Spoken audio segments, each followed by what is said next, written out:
Hello everyone, welcome to study with Palak. I hope कि आप सब सेफ होंगे और सबकी प्रिपरेशन अच्छे से चल रही होगी। देखो, मुझे ना बहुत सारी क्वेरीज आ रही थी, मैम हमें ना एक बार यूनिट वाइज ब्रेकडाउन बता दो कि किस यूनिट से कितने मार्क्स एक्सपेक्टेड हो सकते हैं, कितने क्वेश्चंस एक्सपेक्टेड हो सकते हैं। देखो, सबसे पहली बात तो मैं आपको जो एक बात बताना चाहती हूँ, पेपर में भी 100 या 120 मार्क्स का होगा। ठीक है, तो हम 100 मार्क्स का लेकर चलते हैं पेपर। ठीक है, 100 मार्क्स का अगर एग्जाम हो रहा है आपका, तो उसमें से नियर अबाउट 80 से 85 क्वेश्चंस आपके सब्जेक्टिव क्वेश्चंस होंगे और 10 से 15 क्वेश्चंस ऐसे होंगे जो कि आपके current events, current affairs, general information के ऊपर क्वेश्चंस आ सकते हैं। ठीक है, अगर मैं आपकी सब्जेक्टिव क्वेश्चंस को ब्रेक डाउन करूं, सब्जेक्टिव यूनिट्स को ब्रेक डाउन करूं, तो सबसे ज्यादा जो यूनिट्स हैं इकोलॉजी एंड वाइल्ड लाइफ, यहाँ से आपके 18 से 20 क्वेश्चंस बन सकते हैं। इकोलॉजी से 8-10 क्वेश्चंस आ जाएंगे, वाइल्ड लाइफ से 8-10 क्वेश्चंस आ जाएंगे। ठीक है, मतलब क्यों? क्योंकि आजकल जो इकोलॉजी, इन्वायरमेंट, वाइल्ड लाइफ, ये सबसे फेवरेट टॉपिक रहता है एग्जामिनर का। इसमें से आपके नेशनल पार्क्स के ऊपर क्वेश्चंस आ जाएंगे। ठीक है, वाइल्ड लाइफ सेंचुरीज के ऊपर क्वेश्चंस आ जाएंगे। ठीक है, देन आपके क्वेश्चंस आ सकते हैं पॉपुलेशन इकोलॉजी के ऊपर, 1-2 क्वेश्चन आ जाएगा। ठीक है, पॉपुलेशन इकोलॉजी के ऊपर 1-2 क्वेश्चन आ जाएगा आपका। इकोसिस्टम, वाइल्ड लाइफ इकोसिस्टम के ऊपर, बायोलॉजी और केमिकल साइकिल्स के ऊपर 2-3 क्वेश्चन आ सकते हैं। ठीक है, इकोलॉजिकल नीच के ऊपर 1 क्वेश्चन तो आता ही आता है हमेशा। ठीक है, वो श्योर है। ठीक है, then wildlife strategies, conservation, ठीक है, जैसे प्रोजेक्ट टाइगर हो गया, एलिफेंट हो गया, इनके ऊपर 2-3 क्वेश्चंस जो हैं बन जाते हैं। ठीक है, तो टोटल लगा लो आपको इकोलॉजी, वाइल्ड लाइफ के ऊपर आपके पास 18 से 20 क्वेश्चंस जो हैं बन ही जाते हैं। एक्वेटिक इकोसिस्टम के ऊपर पूछ लेंगे आपके पास, national parks, wildlife sanctuary, biosphere reserves हो गए। ठीक है, इनके ऊपर क्वेश्चन पूछ लेंगे। स्ट्रेटजीज वाइल्ड लाइफ कंजर्वेशन की, उसके ऊपर क्वेश्चन पूछ लेंगे। Method of studying wild life, उसके ऊपर 1 क्वेश्चन आ जाएगा कोई। ठीक है, मतलब लगा लो आपकी हर पार्ट को वो कुछ ना कुछ टच करके वहां से क्वेश्चंस जो है वो निकाल ही लेते हैं। ठीक है, दूसरी बात आती है एनिमल फिजियोलॉजी। एनिमल फिजियोलॉजी बहुत वास्ट है ना। उसमें आपके सेंट्रल नर्वस सिस्टम है, आपका सर्कुलेशन है, तो हर एक टॉपिक से भी अगर वो क्वेश्चंस 2-2 भी निकालेंगे तो 7-8 क्वेश्चंस बड़े आसानी से आपके बन जाएंगे। ठीक है, then molecular and cell biology, again it is a vast topic. अगर 2-2 क्वेश्चंस भी हर एक टॉपिक से निकालेंगे तो 8-10 क्वेश्चंस तो आराम से बन जाएंगे। ठीक है, जेनेटिक्स में से 6-7 क्वेश्चंस आ जाते हैं और ज्यादातर क्वेश्चंस इनके आते हैं वो डिसऑर्डर्स के ऊपर, है ना। क्रोमोसोमल डिसऑर्डर्स हो गए आपके, ऑटोसोमल डिसऑर्डर्स हो गए। ठीक है, इनके ऊपर ज्यादातर क्वेश्चंस आते हैं। पेडिग्री एनालिसिस के ऊपर भी कोई एक क्वेश्चन आ सकता है। ठीक है, तो इनके ऊपर ज्यादा क्वेश्चन, सेक्स डिटर्मिनेशन के ऊपर क्वेश्चन आ जाएगा। ठीक है, सेक्स डिटर्मिनेशन के ऊपर 1-2 क्वेश्चन तो आएगा श्योर है, 100% श्योर है कि इसमें से क्वेश्चन आएगा। ठीक है, तो 6-7 क्वेश्चन आप लगा लो जेनेटिक्स में से। 5-6 क्वेश्चन आपके रिप्रोडक्शन वाले पार्ट से, रिप्रोडक्शन वाले पार्ट से चिक डेवलपमेंट जो है वहां से 1-2 क्वेश्चन तो आएगा ही आएगा। ठीक है, वहां से श्योर, 100% श्योर वहां से क्वेश्चन आएगा। ठीक है, गैमेटोजेनेसिस में से आ जाएगा क्वेश्चन आपका। ठीक है, देन आपका क्वेश्चन क्या है, दैट क्लीवेज वगैरह पैटर्न की वजह से वहां से क्वेश्चन आएगा। तो 5-6 क्वेश्चन आपके रिप्रोडक्शन से बन जाएंगे। इम्यूनोलॉजी से ज्यादा क्वेश्चंस हम एक्सपेक्ट कर सकते हैं, 4 या 5 क्वेश्चंस। ठीक है, वो भी मैं बहुत ज्यादा बोल रही हूँ, 4-5 क्वेश्चंस हम एक्सपेक्ट कर सकते हैं, बट इससे ज्यादा नहीं। कॉर्डेट्स में से 4-5 क्वेश्चंस, नॉन कॉर्डेट्स में से 4-5 क्वेश्चंस आप एक्सपेक्ट कर सकते हो। एनिमल बिहेवियर्स में से 4-5 क्वेश्चन, पर ये भी मैं ज्यादा ही बोल रही हूँ, इससे ज्यादा क्वेश्चंस तो नहीं आएंगे, 4 या 5 मैक्सिमम, इससे ज्यादा नहीं आएंगे। ठीक है, अप्लाइड जोलॉजी में से 6-7 क्वेश्चंस, क्योंकि बायोटेक्नोलॉजी वाला पार्ट है और बायोटेक्नोलॉजी आपका एग्जामिनर्स का आजकल का मोस्ट फेवरेट टॉपिक रहता है, तो वहां से बायोटेक्नोलॉजी वाले पार्ट से आप 2-3 क्वेश्चन एक्सपेक्ट कर सकते हो। ठीक है, इंसेक्ट वाले पार्ट से, एनिमल ब्रीडिंग वाले पार्ट से 1-1 क्वेश्चन एक्सपेक्ट कर लो, तो 6-7 क्वेश्चन वहां से बन जाएंगे। ठीक है, इवोल्यूशन वाले पार्ट से 5-6 क्वेश्चन लगा लो, तो मतलब लगा लो 80 से 85 क्वेश्चन आपके ही बन रहे हैं। ऊपर नीचे यार थोड़ा बहुत हो जाएगा, 100% तो मुझे भी उन्होंने नहीं बताया कि कितना होगा, बट ऊपर नीचे हो जाएगा। बट मैंने आपको बता दिया कि इंपॉर्टेंस ऑफ एवरी चैप्टर, ठीक है, कहाँ से कितना पार्ट पूछ सकते हैं ऐसा। ठीक है, इवोल्यूशन में से आपका क्या ज्यादातर क्या क्वेश्चंस आते हैं आपका। ठीक है, ह्यूमन इवोल्यूशन में से क्वेश्चंस आ सकते हैं, थ्योरीज वाले पार्ट में से क्वेश्चंस आ सकते हैं, फॉसिल्स वाले पार्ट में से क्वेश्चंस आ सकते हैं। ठीक है, तो इस तरह से आप 5-6 क्वेश्चंस एक्सपेक्ट कर सकते हो इवोल्यूशन वाले पार्ट से।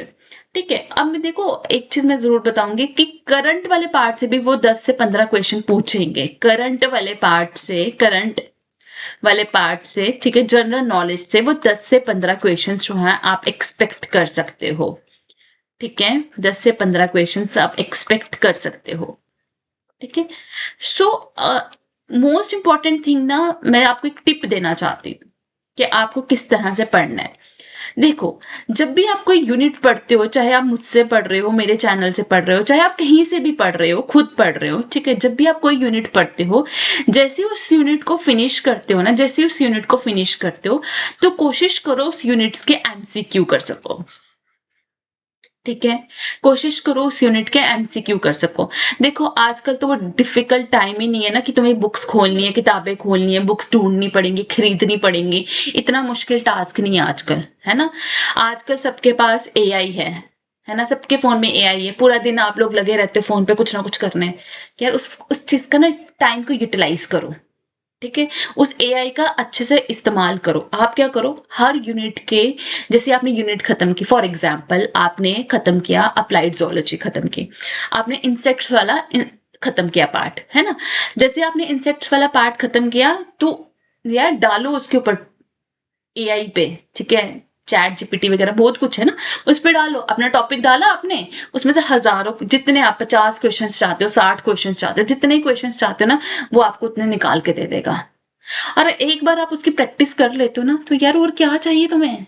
बस देखो, अगर मेरे पास मान लो 400 बच्चा पढ़ रहा है, ठीक है, आया 400 स्टूडेंट्स, मैं सबको सेम पढ़ा रही हूँ, है ना, सबको मैं सेम पढ़ा रही हूँ।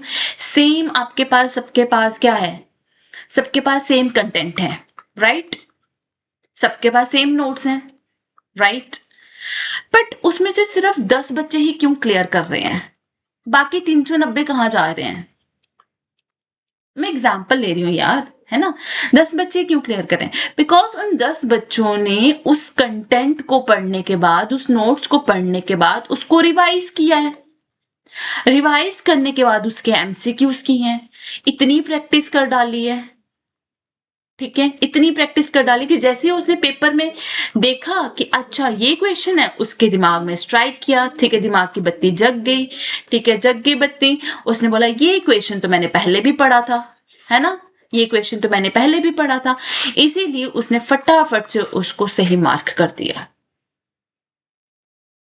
बाकी 390 वालों ने, बंदों ने सिर्फ नोट्स बनाए थे, उन्होंने उसको रिवाइज नहीं किया था। और अगर जो तुम मुझसे पढ़ रहे हैं, उनके पास तो इतने अच्छे क्रिस्प नोट्स हैं ना कि तुम्हें कहीं कुछ और सर्च करने की जरूरत नहीं है, और एमसीक्यूज तुम्हें मिल रहे हैं। ठीक है, चलो यार, तुम मुझसे नहीं भी पढ़ रहे हो, पर जो भी पढ़ रहे हो, जहां से भी पढ़ा है, तुमने पढ़ लिया। ठीक है, तुमने सिलेबस मान लो जुलाई में खत्म कर दिया, तुमने सिलेबस अगस्त में खत्म कर दिया, महीना पड़ा है तुम्हारे पास, उसको थॉरो रिवाइज करो। रिवाइज करने के बाद हर एक टॉपिक के एमसीक्यूज कर डालो। सिर्फ लिखने पे, नोट्स बनाने पे, सुंदर सुंदर सजाने में मत टाइम वेस्ट करो। ठीक है, उसे रिवाइज करो, उसके एमसीक्यूज करो जितने हो सकते हैं। ठीक है, दूसरी चीज क्या आती है, दूसरी चीज आती है, जब तुम लोग ओमा शीट फिल करते हो ना, ठीक है, तुम लोग क्या करते हो, तुम सोचते हो कि अच्छा मैं मैक्सिमम क्वेश्चंस कर देता हूं, ठीक है, 100 में से मैं 95 क्वेश्चंस करूंगा।